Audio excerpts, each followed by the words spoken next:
Well, this morning we're starting a brand new mini-series called A Generous Life. It's a short 3-week topical series about generosity and about becoming the kind of people who are increasingly living into the generosity of Jesus.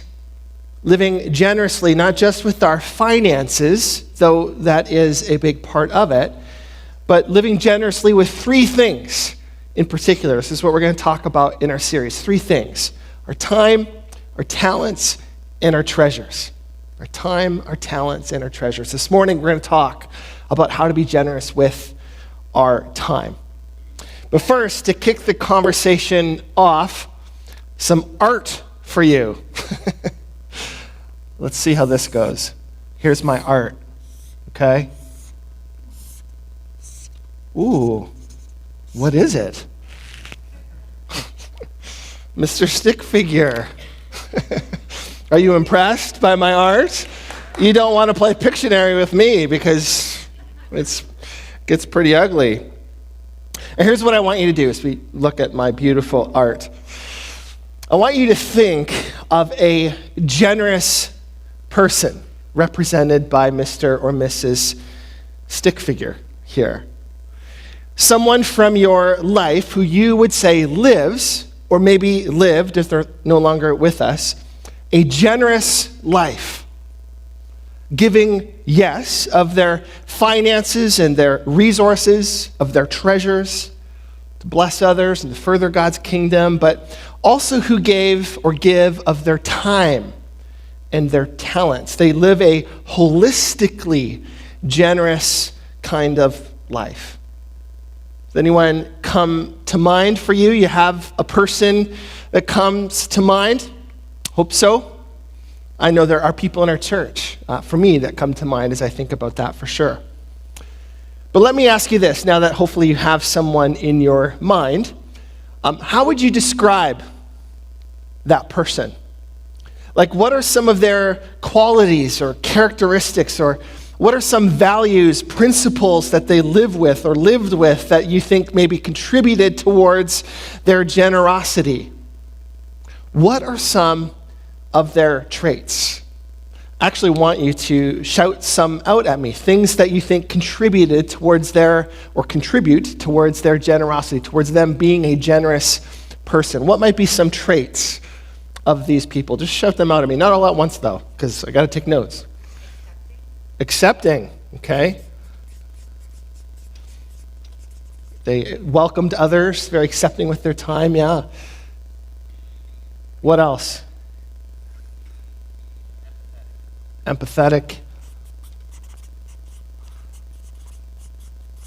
Yeah, it's good. The listen, yeah. Good listeners. Relational, yes. Often, eh? Yep. Passionate to help, yeah. Passionate to help. Kind of compassionate maybe even, eh? Yeah.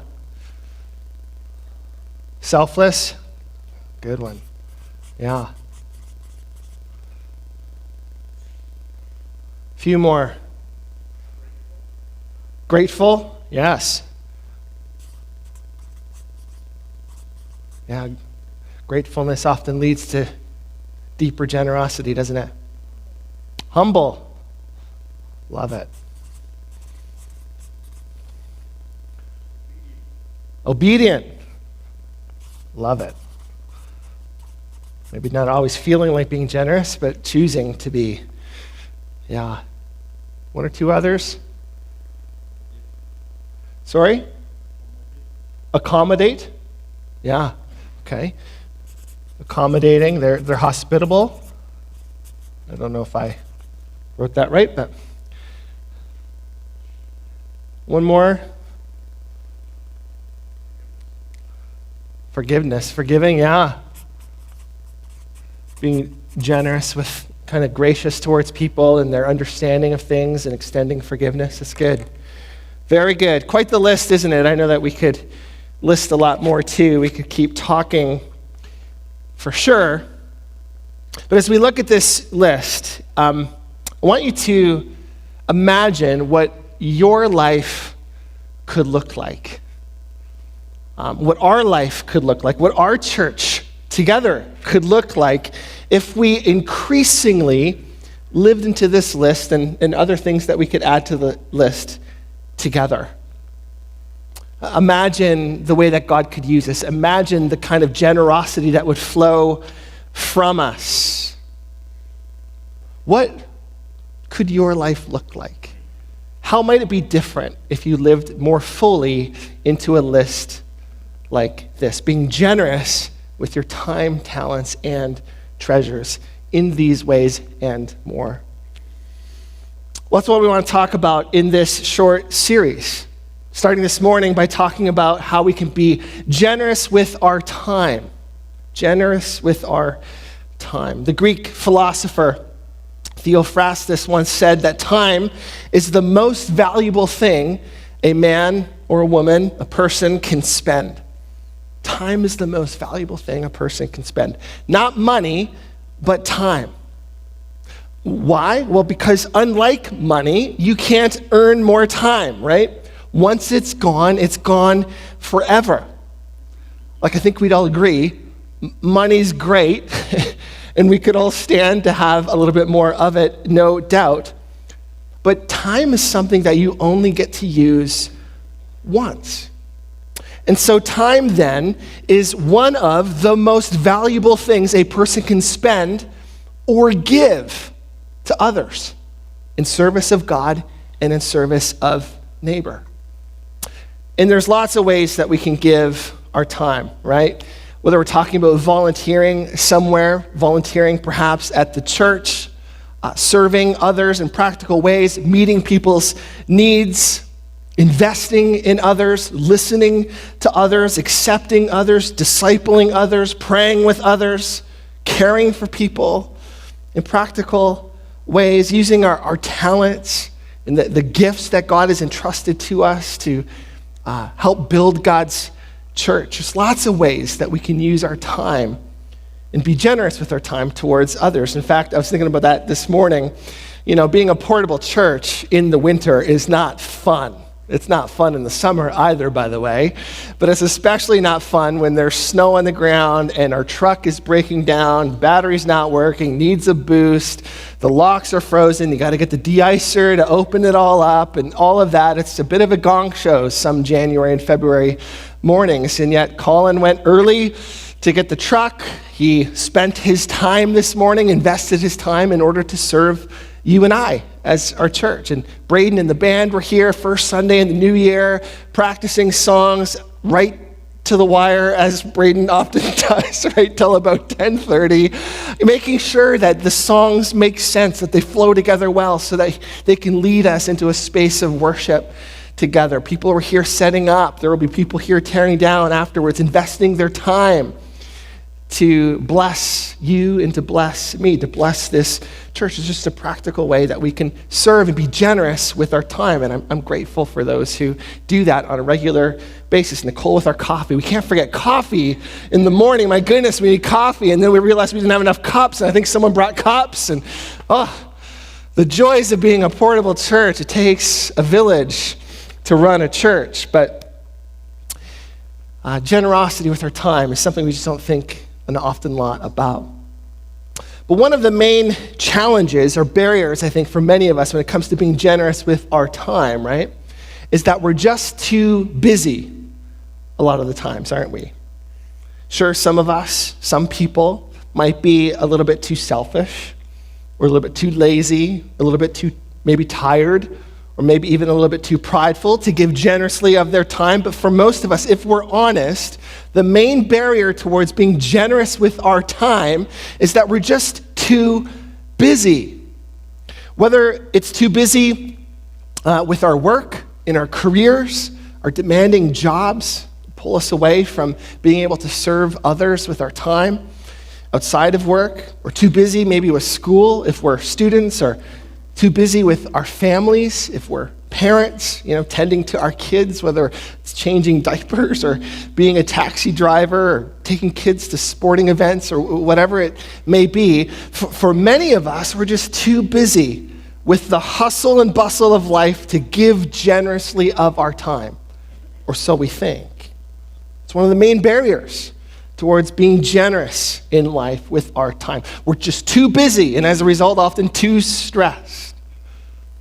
So then here's the question for us today. It's how can we, as followers of Jesus, choose to live generously with our time, especially when time is so limited and we have very little to give, or it seems that we have very little to give. Like, what does the generous life look like? Giving generously of our time when it feels like we're just too busy and too stressed? That's the question. And to answer that question, what I want to do is I want to look to the life of Jesus and how Jesus lived his life, and particularly for this morning, how it is that he gave generously of his time to others, as busy as he was, with everyone wanting a moment of his time. Because here's something that I believe to be true about Jesus. It's that Jesus was the most generous person to ever live. Jesus was the most generous person to ever live. He is Mr. Stick Figure, if you will. He alone perfectly embodies all of these qualities and more that lead towards a generous life. Jesus was the most generous person to ever live. Even though, by the way, there's no record in the scriptures of him giving a dime to the synagogue or to the poor or to those in need. And even though we don't see him tithing a portion of his income back to God, or collecting money for a cause, or making donations to a charity, or even collecting or giving alms for the poor, even though we don't see any examples from the Gospels of Jesus giving money, though I am sure that he did, Jesus was still the most generous person to ever live. And you know the reason why we can say that and know that with such confidence? Well, it's because of the cross, isn't it? It's because of the cross, where Jesus willingly, where he chose to give up his life for us, coming from heaven to earth, leaving leaving paradise, coming into our world, entering into poverty for us, taking our place on the cross, paying our ransom, and doing for us what we could not do for ourselves so that we could be made right with God. Like, there is no greater example of generosity than Jesus on the cross. He was the most generous person who ever lived. Look at how Jesus himself summarized his purpose in the world at the end of the passage that Noah just read for us in Matthew 20, verse 28. He said this, he said, "For even the Son of Man, Jesus, came not to be served, but to serve others, and to give his life as a ransom for many." It's why Jesus came, right? He came to generously serve others, to serve us, and to give up his life on the cross for our sake, paying our ransom, doing for ourselves what we could not do so that we could be forgiven and made right with God. Friends, as we think about generosity, whether we're talking about time, talents, or treasures, it's so important that we understand that we follow the most generous person who ever lived. We have a generous Savior, and that Jesus is the most generous person who ever lived. And we're motivated not by our own duty or obligation or sense of responsibility to be generous, but we're motivated by Jesus and what he did for us on the cross, generously, sacrificially laying his life down for us. The cross proves that Jesus was the most generous person who ever lived. But we don't just see his generosity, quite frankly, in his death alone. We see it in his life as well, especially when it comes to how it is that he gave his time.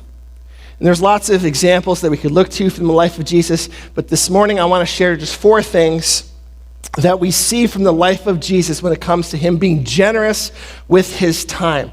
4 ways that Jesus expressed generosity with his time, and 4 ways that we too can be generous with our time as we follow Jesus' example, refusing to give in to the hustle and bustle and busyness of this life. Let's look briefly at these 4 things together, considering Jesus' example of generosity with his time. Number 1, I've already talked a little bit about this, but I'll unpack it more. Number 1, Jesus gave of his time by serving others. By serving others. And what did Jesus say in Matthew 20, verse 28? He said that the Son of Man, that Jesus came not to be served, but to serve. Which is amazing, right? If anyone could have come into our world expecting the world to serve him, it would be Jesus, but that wasn't Jesus' heart or mentality or approach. He came into this world not expecting to be served by people, but to serve and ultimately to lay down his life as a ransom for many. And probably the best example of this, of Jesus serving others, other of course than the cross, is found in John 13 as Jesus washed his disciples' feet. It was the night of the Last Supper, and the night Jesus was to be betrayed by Judas Iscariot and then arrested and taken away to be crucified, and it was his last night with his disciples before he went to the cross. And so what did Jesus do with his disciples in that moment, knowing who he was and what it was that was about to happen to him? Well, before they ate, before they had the Last Supper together, Jesus, he gets up from the table and he takes off his robe, and wraps around his waist the servant's towel, and pours water into a basin. And then he begins to wash his disciples' feet. He bends down and goes around the room and takes the time to wipe or wash his disciples' dirty feet and to wipe them with the towel around his waist. Now, I know for us here today, washing our feet before a meal, it's not really something we do in our culture here. And now we're usually, washing our hands before we eat, not our feet. Like maybe if you want, you can try to tell your kids to go wash their feet before dinner tonight and see how that goes. It'll confuse them. But it's not typically something we do in our culture today. But in Jesus' day, a day where everybody wore open-toed sandals and where everybody walked on dusty, dirty roads that were often covered in animal excrement and other unpleasant things, having your feet washed before sitting at a table for a meal in someone's house, it was pretty customary. What was not customary here, though, was in who did the washing. See, usually it was the household servant or the slave that would come in and go around and wash everyone's feet. Not someone important, so to speak, like Jesus. Not a rabbi, not a teacher, not a leader, not someone of Jesus' status. People like Jesus didn't stoop to that level. But Jesus didn't care about levels, did he? He didn't care about his status. No, instead, he chose to take on the role of a servant and a slave, taking the time to gently and carefully wash his disciples' dirty feet, including, by the way, Judas Iscariot's feet, the one who was about to betray him, which is shocking. There's a lot of lessons within Jesus' example there, isn't there, as he washed his enemies' feet, so to speak. And then in John 13, verses 12 through to 17, we read this. After washing their feet, he put on his robe again, and he sat down and asked, "Do you understand what I was doing? You call me teacher and Lord, and you're right, because that's what I am. That's my status. And since I, your Lord and your teacher, have washed your feet, you ought to wash each other's feet. I've given you an example to follow. Do as I have done to you. I tell you the truth, slaves are not greater than their master, nor is the messenger more important than the one who sends the message. Now that you know these things, God will bless you for doing them." Look again at his words in verse 15. Jesus says, I have given you an example to follow. Do as I have done to you. Do you know we're an MB church, Mennonite Brethren Church? That's our denomination. And historically, Mennonite Brethren churches, Mennonite Brethren people, when they come to the Lord's table, part of what they do in coming to the table is they also take the time to wash each other's feet. Do you know that? So this morning, when we come to the table, we won't do that. But it's hard to wash someone's feet when you're angry at them, when you're holding a grudge against them, when you can't make eye contact with them. It's a very humbling thing as well to let someone else wash your feet when you don't like that person or when you're having a hard time relationally with them. It's a beautiful image of servanthood, laying our lives down, our status down, our level of importance, our pride, all the things we think about, laying it all down to serve and to bless another person. But the point here, I think, that Jesus is making, it's not about whether or not we literally wash each other's feet or not. It's about taking on the role of the servant in life and serving others in love. That's what Jesus did here, right? He served his disciples, including Judas, in love, humbly taking on the role of a slave, humbling himself in that way. For us, it's to do the thing that no one else really wants to do. That's what it is to serve others in love. It's to do the thing that you might think is beneath you a little bit, or the thing that no one would expect or ask of you to do, or the thing that makes you or even others a little bit uncomfortable to see you do it. It's to take on the role of a servant in life and to serve others in love. That's the example Jesus is setting for us. And that's what he meant when he said, just as I have done for you, do for others. Serve others in love. So, a reflection question for us to consider in response to Jesus' example here of his generosity with his time, taking the time to serve others. Here's the question. In what ways can you give generously of your time by choosing to sacrificially serve others in love this year? It doesn't happen by accident, usually. We have to be intentional about it. So how can you be intentional to choose to sacrificially serve others in love this year, following Jesus' example? You know, I already mentioned a few things for us here at the church. There's lots of opportunity to serve others in love, whether it's joining our setup and teardown crew. A number of you do that already, and we're so grateful for you. Like when people come here and they put chairs out and they run cables and they set up the coffee and all this, it's not just, they're not serving the institution of the church. They're serving the people. They're making sure everything's just right so that when people come this morning, they can experience God's love and they can experience community and connection. So there's an opportunity there to serve our church, to serve our people in love in a practical way. There's things like kids ministry, in youth ministry. If you've got a heart for kids, to invest in our kids, to serve our kids, you could do that. There's coffee ministry. Noah prayed for the food bank that we're looking to launch at some point this year. There's going to be lots of opportunity to serve people, the most vulnerable people in our community, in love. Ultimately, though, to be a servant, to serve others generously with our time, it's to ask ourselves the question, how can I serve? Just to have that on our radar all the time. Like, what can I do to serve? Have a servant's heart. How can I help? How can I serve? And then to go and to do it like Jesus did here, to serve others in love. Okay, that's the first one.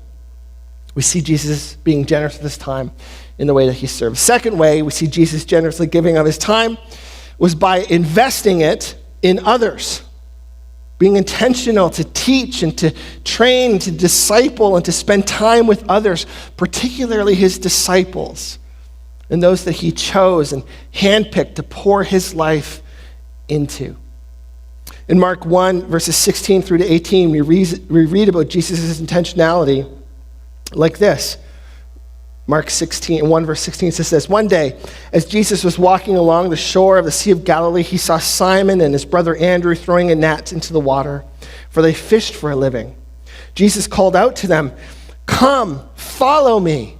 Like, come, spend time with me, be with me, connect with me. I want to spend time with you. Come, follow me, and I will show you, Jesus says, how to fish for people. Like, I'll teach you how. I'll model it for you. I'll invest in you and show you how to live a life worth living, to invest in other people, to fish for other people. Come, follow me, and I'll show you how to fish for other people, Jesus says. And then they left their nets at once and followed him, and they took him up on this generous offer to spend time with Jesus and to learn from him as he invested in them. And so for us, while we might not be rabbis or teachers or pastors, we can't go around Riverside South or the city of Ottawa and be like, come, follow me. I want to invest in you, and all these people are going to start following us. That's not how life works today, though I'd like to see you try. That would be kind of funny to see how that goes for you. But even though we might not be rabbis or leaders or teachers in that sense, if we're to follow Jesus' example of giving generously of our time, then investing in others and pouring into others and caring for others and spending time with others, it's a significant part of living generously. We saw some of that in the words here on the flip chart, didn't we? So here's the question. In what ways can you follow Jesus' example of generosity by taking the time to invest in others this year? If you're a parent, if you're an aunt, an uncle, a grandparent, man, you have such an opportunity to invest in the next generation, don't you? I already talked about kids ministry. That's ultimately what it is. It's investing in the next generation. Want to take some time to have a coffee with someone, to hear their story, to listen well, that made the list. That's a way to invest in people. To pray for people. Man, maybe that's the best way to invest in others, to pray for them. What's just some practical way that you can invest in others like Jesus did? The third way we see Jesus generously giving of his time was by meeting the practical needs of others. See him serving people, investing in others, and also meeting the practical needs of others. In fact, as we survey the Gospels, we discover that it was one of the main things that Jesus did was meet practical needs. He taught people, he spent time with people, but we see him meeting their needs in practical ways time and time again. And now, how did Jesus do that? Well, most of the time for Jesus, it was by performing miracles, wasn't it? Healing people of their sickness, their illness, or feeding the 4,000 or the 5,000, making sure everybody had enough food to eat. In fact, there's 37 different examples in the Gospels of Jesus performing a miracle that meets someone's practical need. It's one of the main things that Jesus did in his life and his ministry was meet the needs of others. And one of my favorite examples of this is found in Mark 5, verse 21 through to 43, as Jesus eventually heals Jairus' daughter, bringing her back to life. We don't have time to read it, but as the story goes, one day, a leader of the local synagogue, an important Jewish man named Jairus, he came to Jesus, and he fell at Jesus' feet, begging Jesus to come to his home and to heal his 12-year-old daughter who was sick and was dying. And without any hesitation or hint of annoyance or frustration of having his day, his plans interrupted, whatever those plans were for Jesus, Jesus agrees. And he takes the time to go with Jairus, dropping whatever plans he had and beginning what was probably a fairly long walk through Capernaum to Jairus' home. Now, I don't know how you're wired. I don't know how it is that you structure your days and your weeks, but I personally don't really like it all that much when my day gets interrupted by something or someone I wasn't expecting. Whether it's a work day, and I've got my day all planned out, I got my to-do list in order, I've got my calendar, everything's mapped out, tells me exactly how I'm gonna spend my day, or even whether it's my day off, and in my head I got the things that I'm gonna be doing around the house, or the things that I'm hoping to get to that day. I don't like it when my time gets interrupted. I'm a fairly type A, structured person. Every day I do something different throughout the week, and it's repetitive. Every week it's the same. I like it that way. I don't like interruptions.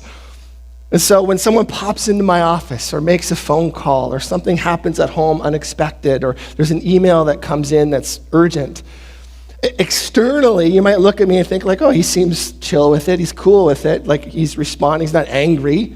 But internally, I tell you what, I am struggling. I'm like, but all these other things I had to get to, now I got to deal with this. I wasn't expecting. I have a hard time with interruptions. Anyone else? Yeah. Apparently, that's not how Jesus felt. It's not the way he lived his life. Instead, Jesus seemed to be perfectly fine with interruptions, especially when those interruptions were people in need, people like Jairus. And in our story here in Mark 5, it's not just Jairus who was in need, but there's someone else that enters the story as well. As Jesus is on the way to Jairus' home, there's another interruption. This time, though, it's a woman who had been sick, Mark tells us, for 12 years with constant bleeding, constant menstrual bleeding, meaning she was a social outcast in that culture, ceremoniously unclean. She was poor because she had spent all of her money going to doctors trying to find a cure. She had suffered, Mark tells us, greatly for those 12 years. She was in desperate need of healing. And so when she saw Jesus walking through Capernaum with Jairus, accompanied by this large crowd, everybody's following Jesus as he makes his way to Jairus' home. They want to see what's going to happen. She decides somehow to squeeze her way through the crowd and to get to Jesus, thinking that if she could just touch the hem of his garment, the hem of his robe, that maybe she'd be healed. That maybe God could do for her what the doctors could not do and heal her of this terrible affliction that she had suffered from for 12 years. And so that's what she did. She pushed through the crowd and she touched Jesus' garment and she was instantly healed. Amazing, right? God healed her. Jesus was just moving this way and she's coming up from behind, touching it. She gets healed. Incredible story of God's power over sickness. At that moment, though, Jesus stopped, having sensed somehow power going out from him. I wonder what that felt like. He knew someone had touched her. He felt the power of the Spirit go from him, the healing power of God go out from her. So he stopped, and he turned around, and he said, "Who touched me?" And eventually he realizes that it was this woman who wanted to stay hidden, didn't want to be noticed, didn't want to be centered out. He stops. He takes the time to speak to her, to accept her, to love her, to let her know that her suffering was over. Meanwhile, I'm sure Jairus is over in the corner freaking out. Like, come on, we got to get to my home and see my daughter get healed. But Jesus welcomed yet another interruption. It's amazing, isn't it?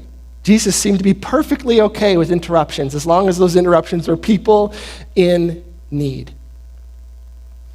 Meanwhile, as Jesus spoke to this woman, some messengers from Jairus' home came and they had some bad news, right? They said, it's too late. This little girl, Jairus' daughter, back at the home, she had passed away. She was gone. She was already dead. So Jesus, don't waste your time. Don't bother coming. Thanks anyway. It's too late. Long story short, though, Jesus still went. It's never too late with Jesus. Still took the time to go to Jairus' home. And as he got there, he said to this little girl, wake up. And she opened her eyes and began to breathe again and came back to life, to the amazement of all who were there. It's a beautiful story, right, of Jesus' power over death and sickness and social ostracization and all the things that's broken and wrong in our culture. Jesus is above all of it. It's an amazing, beautiful story. It's the story of Jairus' daughter and this woman with the issue of bleeding. It's a story about interruptions. And friend, this is just a day in the life and ministry of Jesus, right? His life was interruption after interruption, and meeting need after need, and caring for person after person. Like as you just look at the life of Jesus, you see him living, it seems, with this simple mentality. Basically, see need, meet need. See need, meet need. That's the way Jesus lived his life. Always taking the time, always welcoming interruptions, always caring for and prioritizing people in need and doing whatever he could to meet those needs. It's the way Jesus lived his life. Now, did he meet everyone's need all the time? No, there were people that didn't get healed, people in the crowds that didn't get answers to their cries for help. But man, wherever Jesus could, that's just the way he lived his life, right? See need, meet need, being so incredibly generous with his time towards people in need. So what about us then? What about you? How can we be generous with our time in this way? Here's the question. What are some needs of others that God may be calling you to take the time to meet? Like, how can we live with a see need, meet need mentality, the same mentality that Jesus seemed to live with? Who are some people in your life that you know are hurting, are struggling? There are some practical needs there that you might have the ability to help meet. Again, whether it's simple things like sitting and listening to someone, showing empathy, spending time investing in them. Maybe it is a financial need or a material need, and you have the means or the resources to help meet those needs. In what ways can you help meet the needs of others in 2024? Now, as I say that, I know that no one person can do everything all the time for everybody, right? There's lots of hurting people, needing people in our world, and there's no end to the opportunities that get presented to us if we're looking for them. But sometimes, I think, if not most of the time, the reality is that we can do something. Can't do everything, but we can often do something. And as followers of Jesus, I believe Jesus is inviting us to be agents of his healing in the world. Whether it's in literally, praying for the sick and the afflicted, believing God for a miracle, or working tirelessly to meet the practical needs of others, just doing whatever we can to alleviate suffering in the world. As followers of Jesus, we are called to live as agents of God's healing in the world, meeting people's practical needs just as Jesus did. So what's that look like for you? What's that look like for our church? This is why we're looking to start a food bank this year. Not because it's some flashy, sexy thing to do as a church, but because we want to meet people's needs in the love of Christ. Want to meet a practical need and hopefully have the opportunity to introduce them to Jesus, to a God who loves them. Excited to see how God uses that this year, and I hope that you'll be involved in it. Well, the fourth and final way that I want to talk briefly about before we come to the Lord's table and have communion in just a few moments. Fourth way I want to talk about Jesus being generous with this time was by eating with sinners.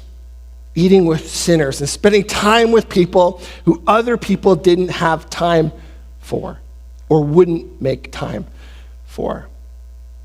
In Mark 2, verses 15 through to 17, we read this. Later, Levi, who we know as Matthew, invited Jesus and his disciples to his home as dinner guests, along with many hated tax collectors and other disreputable sinners. There were many people of this kind among Jesus' followers. He seemed to attract the worst kinds of people. But when the teachers of the religious law, who were Pharisees, saw him eating with tax collectors and other sinners, they asked his disciples, "Why does he eat with such scum?" As eating in this culture was a sign of friendship and acceptance. Verse 17, when Jesus heard this, he told them, "Healthy people don't need a doctor. Sick people do. I've come to call not those who think they are righteous, but those who know they are sinners." And those who know they need God's grace in healing the most. That's who I've come to call, Jesus is saying. Amazing, right? For Jesus, one of the ways he was most generous with his time was by spending time with people who needed his time the most. Let me say that again. One of the ways Jesus was most generous with his time was by spending time with people who needed his time the most. The hurting, and the broken, and the needy, and the socially ostracized and the forgotten and the sick and the lonely, the sinner and the tax collector. It's the way he lived his life. It's not really the way a lot of Christians seem to live their life today. It's not something the church is often most known for, sadly, in our world today. We often shun the sinner, push the sinner away, refuse to extend grace, punish, discipline, all that kind of stuff. Not accept, not include, not spend time with. But that's the way Jesus lived his life. So much so that it infuriated the religious people. I want to be like Jesus in 2024. Spend time with the kinds of people that Jesus spent time with. Sinners. Those who are on the margins. Those who are excluded, forgotten. Here's the question for us. How can we be most generous with our time towards those who need it most in 2024? Who in our lives, or maybe even in our culture, are hurting the most? And if we could love and accept and include, it would make the world of a difference for them. Who in our lives and culture are excluded and forgotten the most? Who in our lives and in our culture are judged and ostracized the most? You want to be generous with your time in 2024. Look for them.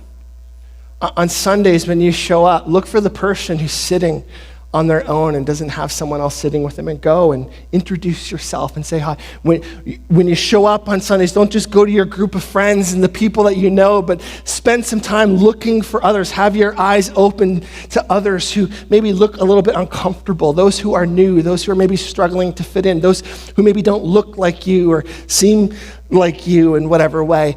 Include them. Accept them, reach out to them, extend grace and hospitality to them. Coworkers, people in your work environment, the person who's weird, spend time with them at lunch when no one else will.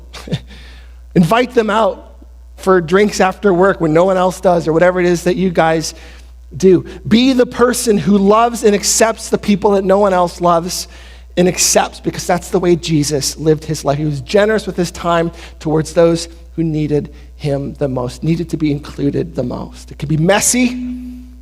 It can be confusing sometimes. People go like, oh, are they okay with that, the way that person lives, or with that person's sin, or with that?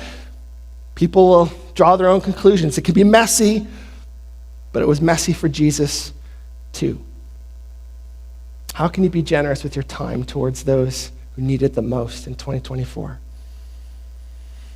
Well, the big idea here this morning is this. It's that to be like Jesus is to be generous. It's to be generous. Generous, yes, with our money and our resources and our treasures. We'll talk about that in a few weeks. But generous also with our time. Because time is one of the most valuable things we can give to God and to neighbor. So friends, in 2024, let's resist the pull towards busyness. Let's resist the pull towards just doing our own thing all the time and ignoring the needs of others. And let's choose generosity instead, knowing that to be like Jesus is to be generous, and generous with our time. Well, in just a moment, I'm going to come to the Lord's table, and the band can come up and get ready for that. But before we do that, and also whoever's serving this morning can come up and get the elements ready as well. But before we do that, before we come to the Lord's table, I want to leave just a few moments for us to pray and to reflect on these 4 different ways that Jesus gave of his time. And as we do that, I want to encourage you to ask Jesus, which of these 4, which one are you inviting me, Jesus, to live more fully into in 2024? And maybe there's a certain relationship or person that will come to mind, that he'll bring to mind for you, ways that you can serve. Ask God to speak to you about what it looks like to be generous with your time before we come to the Lord's table here this morning. Which one of the 4 things on the screen is Jesus inviting you to live more fully into in 2024? Let's take a few moments to prayerfully consider that as we get ready for communion.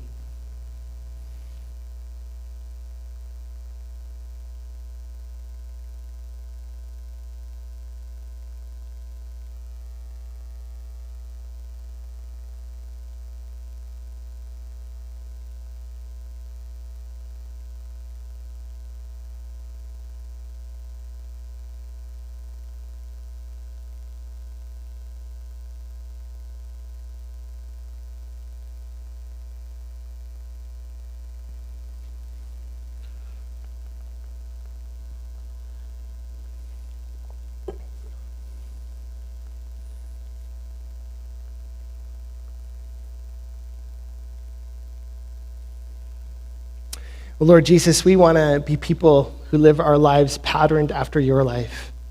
We want to be people who are generous like you are.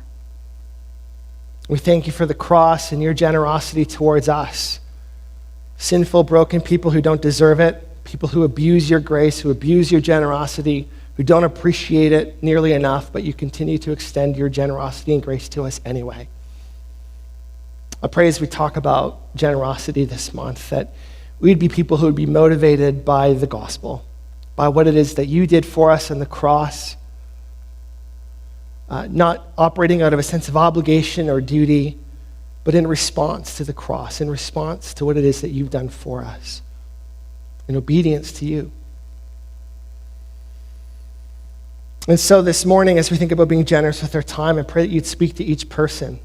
Maybe there's an individual in the workplace or in our families or in our neighborhood who comes to mind, and there's ways that we can invest in them or serve them or spend time with them, accept and include them.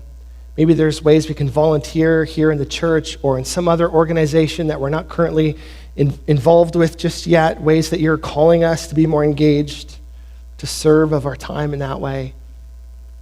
I pray, God, that you'd speak to us about that. Again, that this wouldn't be a thing that would happen out of a sense of obligation or duty, but in response to your grace and your generosity towards us. And as we come to the table now and remember your generosity, your grace towards us in the cross, pray that you'd remind each heart, each mind, each person in this room of your deep love for us, what it is that you did, what it is that you gave for us in going to the cross for our sin so that we could be forgiven and reconciled with God.